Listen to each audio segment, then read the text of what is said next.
আসসালামু আলাইকুম। দেখতে পাচ্ছেন এটি একটি সার্ভসের রেকটিফায়ার। এই যে সার্ভস লেখা আছে, সার্ভসের রেকটিফায়ার।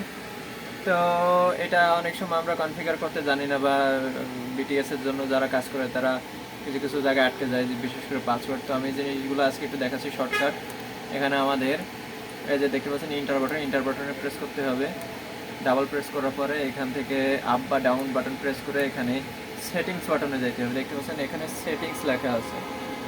আমি একটু ক্যামেরায় ফোকাস করি, দেখেন দেখতে পাচ্ছেন সেটিংস লেখা আছে। সেটিংসে যে এখানে ইন্টার প্রেস করতে হবে। এরপর আপনারা পাসওয়ার্ড চলে, এখানে পাসওয়ার্ড, হ্যাঁ দেখতে পাচ্ছেন পাসওয়ার্ড আসছে।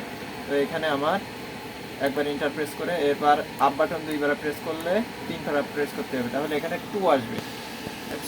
2 আমি হ্যাঁ এই দেখতে পাচ্ছেন 2, হ্যাঁ 2-র পরে এখানে ইন্টার প্রেস করবেন। ইন্টার প্রেস করলে আমরা লগ ইন করতে পারবো। রেকটিফায়ারে লগ ইন হয়ে গেছে। এখন এখানে আমরা র্যান্ডামলি বিভিন্ন জিনিস কনফিগার করতে পারবো। বর্তমানে আমি অ্যালার্ম থ্রাশ হোল্ডার একটু চেঞ্জ করবো। সেটিংসে যে alarm level, alarm threshold, এই যে অ্যালার্ম থ্রাশ হোল্ড, এখান থেকে আমি DC under voltage, DC under voltage, DC over voltage, DC under voltage দেখতে পাচ্ছেন এখানে 48 আছে।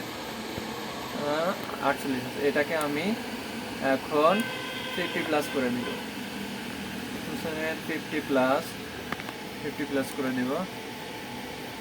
হ্যাঁ দেখতে পাচ্ছেন 50 প্লাস করে দিলে আমার এখানে রেকটিফায়ার একটা অ্যালার্ম শো করতেছে, বিপ সাউন্ড দিচ্ছে।